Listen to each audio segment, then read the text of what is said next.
Welcome to all of you in Sanmar Physics classes. In today's lecture of class 10th, chapter electricity, we will study about electric power. Okay electric power के बारे में हम इस आज के lecture में पढ़ेंगे। तो ये आपके लिए बहुत ज़्यादा टफ लेक्चर नहीं होना है कि तो आपने क्लास 9th में चैप्टर पढ़ा हुआ है वर्क एनर्जी एंड पावर। तो उस वर्क एनर्जी एंड पावर में आपने ऑलरेडी पावर पढ़ा हुआ है। तो जो पावर है वो एज ए पावर ही होगी, बस यहाँ पर इलेक्ट्रिक आ जाएगा कि इलेक्ट्रिक पावर। तो एक तो फॉर्मूले जो आपने 9th क्लास में पढ़े हैं वही चलेंगे और थोड़ा सा हम वोल्टेज और करंट के टर्म में यहाँ पर फॉर्मूले पढ़ेंगे। ठीक, तो काफी इंटरेस्टिंग टॉपिक है और इजी टॉपिक है, आपका पढ़ा हुआ टॉपिक है तो आपको इजी लगेगा। तो इलेक्ट्रिक पावर देखिए, सबसे पहले हमारे पास तीन चीजें होती है। थोड़ा सा मैं आपको 9th का शॉर्ट में रिकॉल कराऊं। एक वर्क, एक एनर्जी और एक पावर। फिजिक्स में वर्क कहता है जब फोर्स के साथ डिस्प्लेसमेंट हो। वर्क क्या होता है आपने देखा, W equal to force into displacement. आपके लिए मैं F इंटू एस कहूंगा, लेकिन जब आप क्लास 11th में आके पढ़ेंगे तो FS cos थीटा, आपने क्लास 11th में भी पढ़ा है FS cos थीटा, यानी कि स्केलर प्रोडक्ट होता है फोर्स और डिस्प्लेसमेंट। तो वर्क क्या है, फोर्स और डिस्प्लेसमेंट का मैग्नीट्यूड है, आप ये समझ लीजिए प्रोडक्ट है। ठीक, एनर्जी क्या कहते हैं, एनर्जी हम कहते हैं capacity to do work, capacity to do work, यानी कि अगर वर्क करने की जो कैपेसिटी है वही एनर्जी है कि हम कितना वर्क कर सकते हैं। ठीक, और पावर होता है एनर्जी या work done per unit time, या तो energy consumed per unit time या work done per unit time. देखिए वर्क तो कर रहा है, ठीक, तो कोई आदमी कम टाइम में ज्यादा वर्क कर रहा है और दूसरा पर्सन उसी वर्क को करने के लिए ज्यादा टाइम ले रहा है। तो जो कम टाइम में ज्यादा वर्क करेगा हम उसकी पावर को क्या कहेंगे, ज्यादा पावर है कहेंगे उसमें। ठीक, तो यहां पर यानी कि जो पावर होता है ये होता है work done per unit time, W upon T या E अपॉन टी। ये आपने क्लास 9th में पढ़ा है। ठीक, work done per unit time by any object कहें हम simply is known as power of the object या पावर ऑफ द पर्सन भी हम कह सकते हैं। ठीक है, या energy consumed per unit time is also known as power because work is a form, work is converted in the form of energy। ठीक, या energy is use to do work. Work क्या है, एनर्जी में ही आप बाद में पढ़ेंगे work energy theorem, वो भी आपने क्लास 9 में पढ़ा है। वहां हमने दिया था वर्क इक्वल टू क्या होता है, change in kinetic energy half mv square minus half mu square, यानी कि आपका जो पावर है वो आपको यहां पर क्या देखना है, work done per unit time. तो जो इलेक्ट्रिक पावर हो जाएगा वो हो जाएगा electrical work done per unit time या electrical energy consumed per unit time. जैसे अगर हमारे पास कोई इलेक्ट्रिक सर्किट है सपोज, ठीक, तो इलेक्ट्रिक सर्किट है, इसमें बल्ब लगा है हमारा, ठीक है, बल्ब है, बल्ब ग्लो कर रहा है, ठीक, और की क्लोज्ड है, तो इसमें करंट फ्लो होगी, करंट फ्लो होगी। तो बैटरी जो V वोल्ट की बैटरी है, आपका क्या होगा, इलेक्ट्रॉन्स को यहां से यहां फ्लो कराने के लिए, सर्किट में इलेक्ट्रॉन के फ्लो कराने के लिए वर्क करने की जरूरत पड़ेगी। वो वर्क को यहां पर कौन किसके द्वारा किया जाएगा, वर्क करने के लिए पोटेंशियल डिफरेंस होना जरूरी है, बैटरी का होना जरूरी है। तो जो वर्क डन होगा पर यूनिट टाइम में कितना वर्क किया जाएगा इलेक्ट्रॉन के लिए, ठीक है, या करंट के फ्लो होने के लिए हम सिंपली कहते हैं कितना वर्क डन करना पड़ेगा पर unit time, that is electric power. Okay, या दूसरा हम कहते हैं कि बल्ब ग्लो कर रहा है तो बल्ब ने एनर्जी कंज्यूम की, तो कितनी एनर्जी कंज्यूम की करंट के द्वारा, सर्किट में कितनी एनर्जी कंज्यूम हुई पर यूनिट टाइम, इसको भी हम क्या कहेंगे, इलेक्ट्रिक पावर। तो इलेक्ट्रिक पावर क्या होगी, हम इसको जनरली डिफाइन कर सकते हैं, the electrical work done per unit time is called electric power. ठीक है, तो इलेक्ट्रिक या हम the electrical energy consumed by an electrical appliance per unit time is known as electric power. ठीक है, तो यहां पर मैं पावर की डेफिनेशन आपके लिए लिख करके शो कर रहा हूं आगे। ठीक, ओके, तो मैंने यहां पर इलेक्ट्रिक पावर की आपके लिए डेफिनेशन लिख दी है नोट्स फॉर्म में। देखिए क्या है electric power, electric power is defined as the electrical work done per unit time. जो इलेक्ट्रिकल वर्क डन होगा पर यूनिट टाइम उसी को क्या कहते हैं, इलेक्ट्रिक पावर कहते हैं। ठीक, तो electric power equal to electrical work upon time. तो इलेक्ट्रिक पावर को P से रिप्रेजेंट करेंगे equal to work W upon time T। तो P इलेक्ट्रिक पावर का एक फॉर्मूला हमें क्या मिला, P इक्वल टू W/T। दूसरी डेफिनेशन और करके क्या बनेगी, देखिए electric power of an electrical appliance, कोई इलेक्ट्रिकल अप्लायंस है उसकी जो इलेक्ट्रिक पावर को अगर हम डिफाइन करें तो क्या होगा, electric power of an electrical appliance is defined as the rate of electrical energy consumed by it. Rate means हम इसको ऐसे भी कह सकते हैं electrical energy consumed by it per unit time. Per unit time कहने के बजाय हमने रेट वर्ड यूज किया। रेट का मतलब ही होता है डिवाइड बाय टाइम, और जब टाइम से डिवाइड करेंगे तो क्या निकल जाता है, यूनिट टाइम के लिए वो चीज निकल जाती है। तो हम इसको क्या कहा मैंने, electric power of an electrical appliance is defined as the rate of electrical energy consumed by it, it means that appliance. तो इलेक्ट्रिक पावर इक्वल टू हो जाएगा electrical energy consumed upon time. ठीक, तो P equal to E upon T। Electrical energy consume को E से show किया और time को T से। ठीक, तो ये हमारे पास पावर के जनरली दो फॉर्मूले हैं, आप इनको यहां तक नोट कीजिए, फिर हम आगे डिस्कस करते हैं यूनिट ऑफ पावर। ठीक है, तो इसको मैं रफ कर दे रहा हूं, अपने स्क्रीनशॉट लेके नोट्स बना लिए होंगे। ठीक,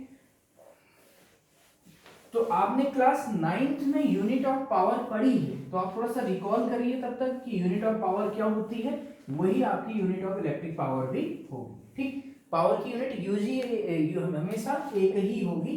ठीक, बस चेंज होते रहेंगे, electric power, mechanical power, unit of electric power. ठीक, तो देखिए फॉर्मूला क्या है पावर का, फॉर्मूला है P इक्वल टू W/T। तो यूनिट क्या हो जाएगी यहां से, वर्क की यूनिट अपॉन टाइम की यूनिट। वर्क की यूनिट क्या होती है, जूल, और पर टाइम की सेकेंड। तो यूनिट ऑफ इलेक्ट्रिक पावर क्या है आपके पास, unit of electric power, electric power equal to joule per second, या इस जूल पर सेकेंड को ही 9th में भी आपने पढ़ा था, रिप्लेस कर देते हैं वॉट से। किससे, वॉट से। तो जो एसआई यूनिट हम कह रहे हैं, ऐसा यूनिट जूल पर सेकेंड को हम किससे रिप्लेस करेंगे, ऐसा unit of electric power equal to watt, या हम इसको कैपिटल W से भी शो करते हैं। तो इलेक्ट्रिक पावर की यूनिट क्या होती है, वॉट। तो हमने यहां से देखा वॉट इक्वल टू हमें क्या मिलता है, joule per second. Joule per second को हम रिप्लेस करते हैं किससे, वॉट से। तो हमने अपने घरों में सुना है, जैसे ये 60 वॉट का बल्ब है, ये 100 वॉट का बल्ब है, 40 वॉट की ट्यूबलाइट है, ऐसे बहुत सारी चीजें। ठीक, तो वो क्या है, वॉट क्या है, वो पावर की ही यूनिट है। धीरे धीरे हम आपको आगे हम समझेंगे 60 वॉट का मतलब क्या है। देखिए 60 वॉट का बल्ब मैंने कहा, मैं यहाँ पर आपको बताता हूँ 60 वॉट बल्ब से क्या मतलब है। इसका मतलब ये है कि आपका P equal to W/T unit time में जितनी एनर्जी कंज्यूम होगी, या P इक्वल टू E/T। अगर कोई बल्ब 1 सेकेंड में, टाइम कितना कर दूं मैं 1 सेकेंड, और एनर्जी कितना कर दूं 60 जूल, तो क्या हो जाएगा, देखिए P equal to 60/1। 60 joule energy consume करेगा 1 सेकेंड में। ऊपर मैंने 60 जूल कर दिया और नीचे 1 सेकेंड। तो जूल पर सेकेंड को आप किससे रिप्लेस कर देंगे, वॉट से। तो यहां से P क्या निकला, 60 वॉट। तो 60 वॉट की उस बल्ब का मतलब समझिए, क्यों 1 सेकंड में कितनी एनर्जी कंज्यूम कर रहा है, इलेक्ट्रिकल एनर्जी 60 जूल की इलेक्ट्रिकल एनर्जी को कंज्यूम कर रहा है, और उसको कन्वर्ट कर रहा है लाइट एनर्जी में। तो एनर्जी जो हम हमारे घर में जो बल्ब जल रहे हैं, तो उसके लिए हम क्या करते हैं, हम एनर्जी को कंज्यूम कर रहे हैं। जो हम इस इलेक्ट्रिकल एनर्जी को कंज्यूम कर रहे होते हैं पावर के फॉर्म में, जो हमने देखा है, power means consumption of electrical energy. हमने एक बल्ब जलाया, तो बल्ब जलाया तो उसने क्या की, इलेक्ट्रिकल एनर्जी को कंज्यूम किया। ठीक, उस इलेक्ट्रिकल एनर्जी हमने जितनी कंज्यूम की, हम गवर्नमेंट को उसी का बिल देते हैं, हम उसी का जो है पैसा, यूनिट, अगर हम आगे पढ़ेंगे धीरे धीरे यूनिट क्या होता है, यूनिट 1 यूनिट ऑफ इलेक्ट्रिसिटी। तो जो इलेक्ट्रिकल एनर्जी हम लोग कंज्यूम कर रहे होते हैं, इसी का हमें बिल देना होता है। ठीक है, तो यहाँ पर आप 60 वॉट का मतलब समझ गए। तो अब यूनिट ऑफ पावर नोट कीजिए, इसके बाद हम पढ़ेंगे 1 वॉट पावर। तो आपने इसको नोट कर लिया होगा। तो आपको पूरे चैप्टर को डिटेल में पढ़ना है, समझना है। ठीक, तो पहले हम देख लेते हैं यहां से डिफाइन 1 वॉट पावर। देखिए बहुत इजी है, आप पहले इस टाइप के बहुत सारे क्वेश्चंस पढ़ चुके हैं कि भाई क्वेश्चन फॉर्म में लिख दिया मैंने, one volt potential difference, 1 volt electric potential, 1 ओम रेसिस्टेंस, 1 एम्पियर करंट, सब आप पढ़ चुके हैं। तो ऐसे 1 वाट पावर, तो 1 वाट पावर के लिए सबसे पहले आप लिखेंगे electric power P equal to, या तो आप लिख दीजिए W अपॉन टी, या आप कर लीजिए P equal to E upon T, किसी एक फॉर्मूले से कर लीजिए, या तो इससे या इससे।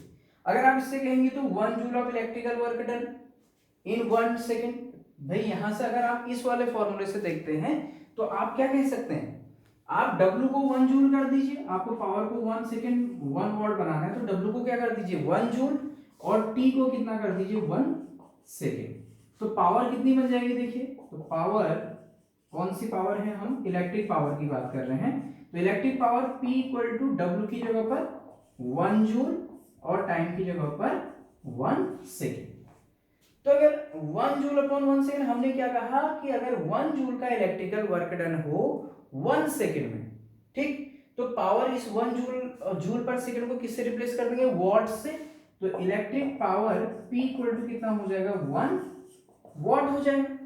तो 1 वॉट को मैं क्या लिख सकता हूं, 1 watt equal to 1 joule upon 1 second. तो हम अभी केवल ये वाला फॉर्मूला यूज किए W अपॉन टी। तो यहां से इलेक्ट्रिक पावर की डेफिनेशन क्या हो जाएगी, if 1 joule of electrical work is done in 1 second then the electric power is said to be 1 watt. ठीक, तो आप इसको समझ गए होंगे, आप यहां तक नोट कीजिए, फिर मैं आपके डेफिनेशन लिख के आपको शो करूंगा। ओके, तो यही डेफिनेशन मैंने शॉर्ट में आपके लिए यहाँ पे लिख दी है, क्या, if 1 joule of electrical work is done in 1 second then the electric power is called 1 watt. सीधे सीधे बात, अगर 1 जूल का इलेक्ट्रिकल वर्क किया जाए 1 सेकेंड में तो पावर कितनी हो जाएगी 1 वॉट। ठीक, अब इसको आप नोट कर लीजिए, डेफिनेशन भी नोट कर लीजिए। अब दूसरे फॉर्म में भी हमें इसको पढ़ना जरूरी है। ठीक, जितने फॉर्मूले हमारे पास होंगे हम उतने फॉर्मूले से इसके लिए क्या कर सकते हैं, डिफाइन कर सकते हैं। तो दूसरा फॉर्मूला क्या है, P equal to E upon T, जहां पर E क्या है, ये किसी इलेक्ट्रिकल अप्लायंस की पावर को बताएगा। ठीक, तो अगर किसी इलेक्ट्रिकल, ये E है इलेक्ट्रिकल अप्लायंस के द्वारा कंज्यूम एनर्जी और T है टाइम। तो अगर मैं कह दूं इलेक्ट्रिकल एनर्जी कंज्यूम E कितना हो जाए 1 जूल, भाई एनर्जी की यूनिट तो 1 जूल, और टाइम कितना हो जाए T इक्वल टू 1 सेकेंड। तो P equal to E by T से पावर कितना हो जाएगा, देखिए पावर हो जाएगा 1 जूल अपॉन 1 सेकेंड, वही जैसे हमने पहले सॉल्व किया, सेम वही मेथड आएगा। तो यहां से पावर कितना आ जाएगा 1 वॉट। ये P मींस क्या है, इलेक्ट्रिक पावर, आप क्या लिख देंगे इसके आगे से, इलेक्ट्रिक पावर, ये पूरा इलेक्ट्रिक पावर आप पूरा लिखेंगे। ठीक, तो electric power P equal to 1 watt. तो यहां से भी आप देखें तो 1 वॉट हमने किसकी जगह पर लिखा, 1 जूल अपॉन 1 सेकेंड। तो 1 watt equal to 1 joule upon 1 second. अब यहां से डेफिनेशन क्या बनेगी, देखिए यहां से हम क्या कहेंगे, इफ हम ऐसे बोले सीधे, the electrical energy of an electrical appliance is said to be 1 watt, 1 watt कही जाएगी if the electrical energy consumed by the appliance is 1 joule in time 1 second। यानी कि अगर कोई इलेक्ट्रिकल अप्लायंस 1 जूल की एनर्जी को कंज्यूम करेगा 1 second में, तो उसकी पावर कितनी हो जाएगी 1 वॉट। 2 वॉट कब हो जाएगी, जब 1 सेकेंड में कितनी एनर्जी कंज्यूम करेगा 2 जूल। अगर हमें 10 वॉट का मतलब क्या है कि 1 सेकेंड में कितनी एनर्जी कंज्यूम करेगा, आपका 1 सेकंड में 10 जूल करेगा, तो 10 वॉट हो जाएगी। तो 1 जूल के लिए, 1 वॉट के लिए क्या है, 1 जूल की एनर्जी कंज्यूम करे 1 सेकंड में, 2 वॉट के लिए 2 जूल की एनर्जी करे 1 ही सेकंड में। तो P equal to E by 2 है ना, तो T तो आपको 1 रखना है। अगर 50 वॉट करूं तो T1, E को कितना रखोगे 50, तभी तो कितना आएगा 50 अपॉन 1 50 वॉट। तो वॉट का मतलब है कि कितनी एनर्जी कंज्यूम करेगा पर यूनिट टाइम। अगर मैं कह दूं 200 वॉट, 200 वॉट का बल्ब है बड़ा सा, तो इसका मतलब उसमें क्या है, क्यों 1 सेकंड में कितनी एनर्जी कंज्यूम करेगा इलेक्ट्रिकल एनर्जी 200 जूल। ठीक, तो यहां पर electrical energy of an electric power of an appliance क्या हो जाएगा 1 वॉट कब होगी, जब वो 1 जूल की एनर्जी कंज्यूम करेगा इन 1 सेकंड। आप इसको यहां तक नोट करिए, फिर मैं इसी के बेस पर डेफिनेशन आपके लिए लिख के शो कर रहा हूं।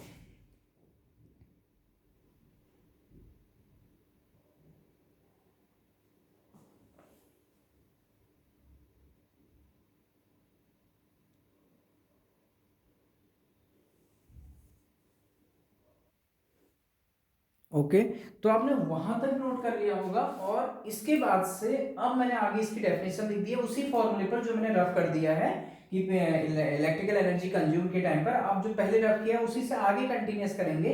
तो डेफिनेशन क्या लिखी देखिए, if an electrical appliance consumes 1 joule of electrical energy in 1 second then its power is said to be 1 watt. ठीक, तो आप 1 वॉट पावर को डिफाइन करना, आप इस डेफिनेशन को लिख लीजिए उसके बाद, तो आप 1 वॉट पावर को एक्सप्लेन, आपको ये समझ में आ गया होगा। ठीक, ये मैंने एक्सप्लेन कर दिया आपको। अब इसके बाद से मैं आपको एक पॉइंट बताता हूं, जो वॉट जो होती है, ठीक, ये जनरली हम 60 वॉट 100 वॉट 200 वॉट हम ऐसे यूज करते हैं। जो कॉमर्शियल यूनिट होती है, कॉमर्शियल लेवल पर हम जनरली किलोवाट यूज करेंगे। कॉमर्शियल यूनिट पर हम क्या यूज करेंगे, टर्म किलोवाट का यूज करेंगे। ठीक है, शॉर्ट में हम अगर हम लिखें तो हम किलोवाट को किलोवाट, और शॉर्ट में हम इसको लिखेंगे केडब्ल्यू। केडब्ल्यू मींस किलोवाट। और आपको इतना याद रखना, 1 किलोवाट इक्वल टू होता है 1000 वॉट के बराबर। ये आपको पहले से भी पता होगा क्लास 9 से, 1 किलोवाट इक्वल टू 1000 वॉट। ठीक, तो ये तो हमने पावर अभी तक पढ़ा, पावर के 2 फॉर्मूले पढ़े, और उसके बाद से हमने क्या पढ़ा कि 1 वॉट इलेक्ट्रिक पावर को हमने देखा। अब हम इलेक्ट्रिक पावर के कुछ अदर फॉर्मूले देखेंगे। ठीक, तो जो और फॉर्मूले हैं, फॉर्मूले फॉर किसके लिए, इलेक्ट्रिक पावर, ये हमें न्यूमेरिकल में हमें काफी यूज होगा इन फॉर्मूले का। ठीक है, जब हम न्यूमेरिकल करेंगे, अभी हमें बहुत सारे न्यूमेरिकल करने हैं, प्रीवियस टॉपिक रेसिस्टेंसेस के भी, और बहुत सारे सीरीज, पैरेलल और पावर से रिलेटेड जब हम न्यूमेरिकल करेंगे तो उस समय ये बहुत जरूरी है। तो देखिए, अभी तक हमने फॉर्मूला देखा है, एक तो P equal to W upon T, एक ये देखा। दूसरा फॉर्मूला अगर मैं बात करूं, सेकेंड फॉर्मूला आपको याद रखना है P equal to E upon T. Power के 2 फॉर्मूले, work done upon time, energy consumed upon time. अब हम कुछ और फॉर्मूले इसके डिराइव करेंगे दूसरे फॉर्म में। इस फॉर्मूले से लेकर के ही हम दूसरे 2 फॉर्मूले तो याद रखना है, इनको आप नोट कर लीजिए, P equal to W upon T, P equal to E upon T.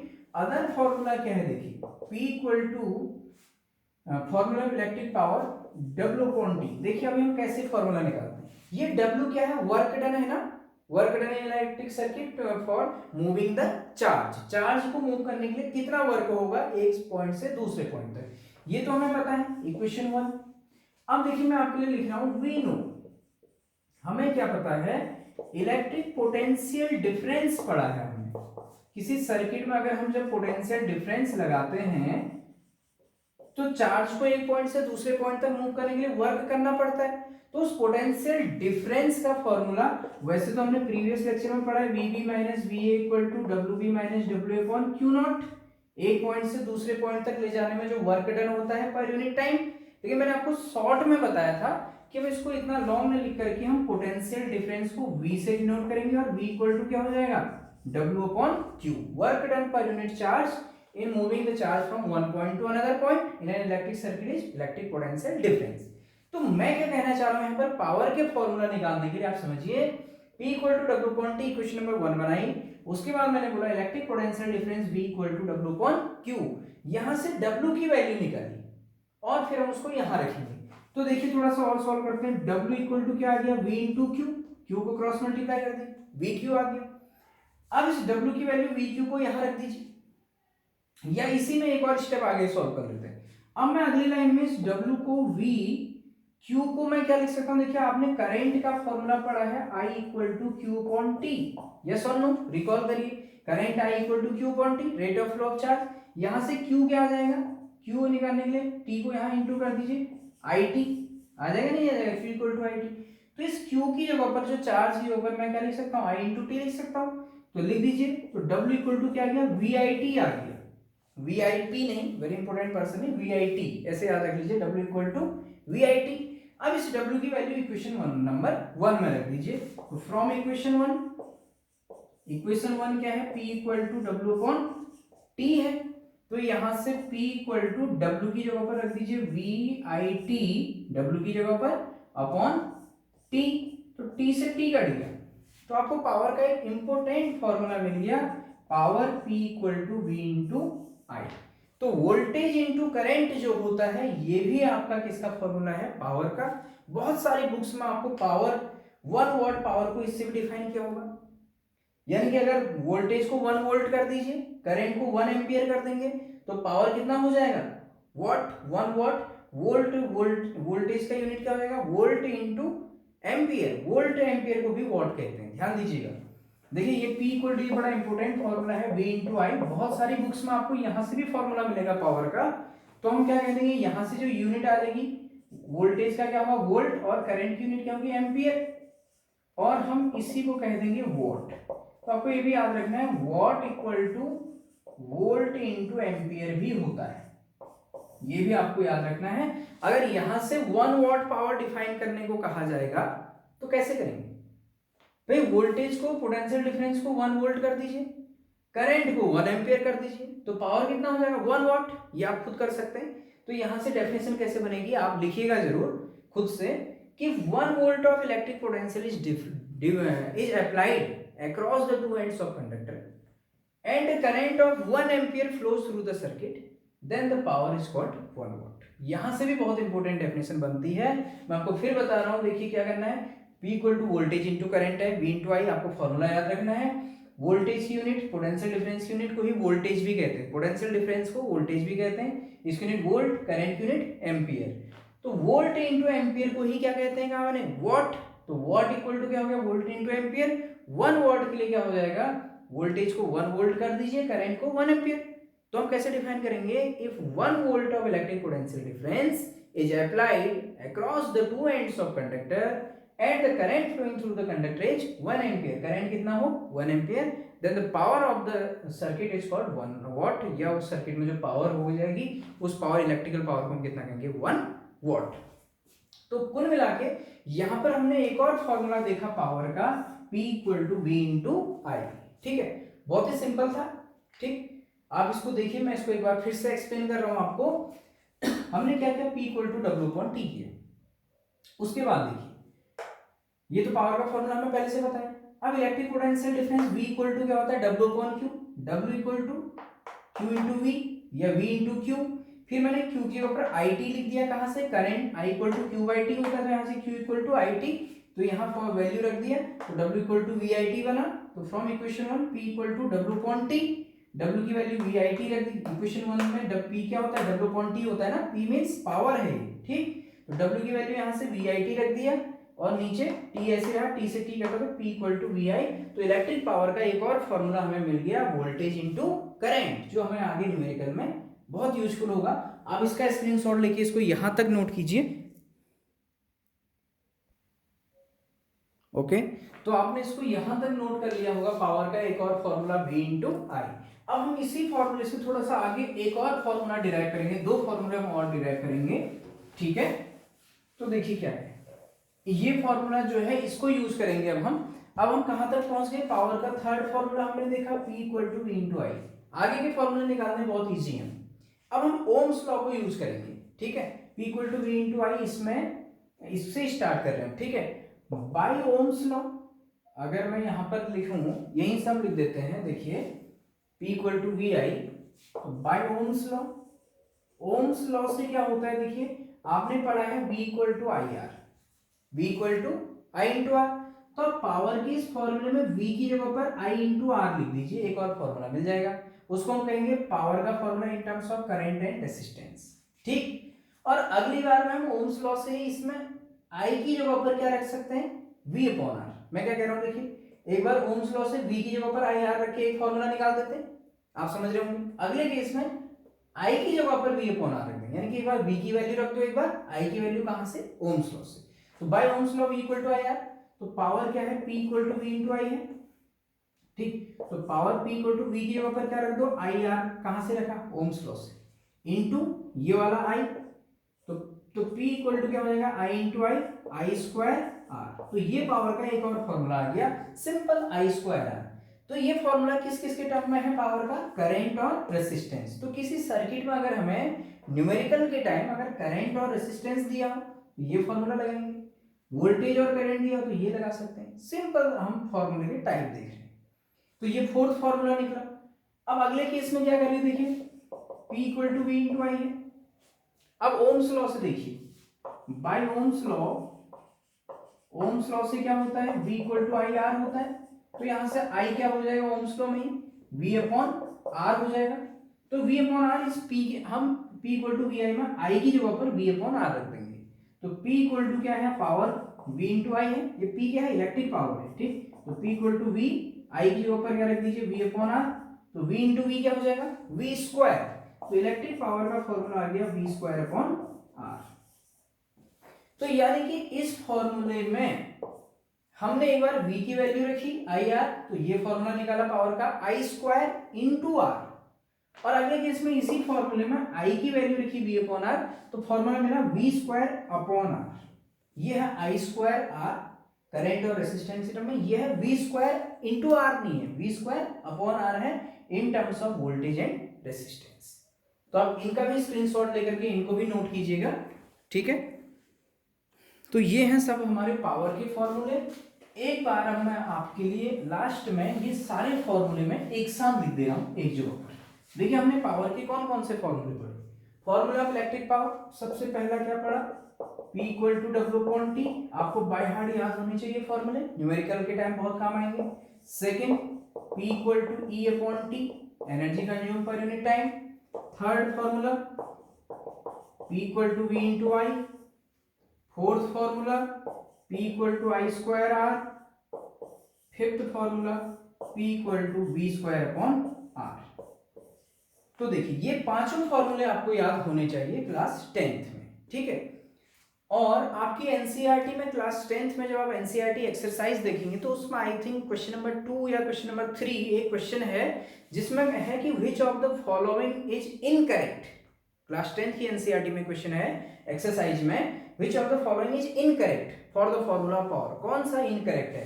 तो वहां पर 4 ऑप्शन है, 3 ऑप्शन तो यही है करेक्ट वाले, और चौथा ऑप्शन है वहां पर P equal to I R square. NCERT question की बात कर रहा हूं, कौन सा गलत हो जाएगा, ये ऑप्शन गलत हो जाएगा, ठीक है। आप एनसीईआरटी की बुक में देख लीजिएगा।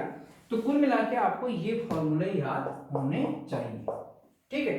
तो आज के इस लेक्चर में हमने पढ़ा इलेक्ट्रिक पावर, ठीक, और उसकी unit define 1 watt electric power, unit of power and then formula of power, जो कि 10th में सीबीएसई बोर्ड के अकॉर्डिंग या और बोर्ड्स के according, UK board, UP board, जितने भी हमारे बोर्ड हैं सारे ऑल ओवर, ठीक है, उन सब में ये क्या है काफी इंपॉर्टेंट है और आगे कॉम्पिटिटिव एग्जाम्स के लिए काफी इंपॉर्टेंट है। तो अगर आपको लेक्चर पसंद आया तो आप वीडियो को लाइक कीजिएगा और चैनल को सब्सक्राइब भी कीजिएगा। Thank you so much.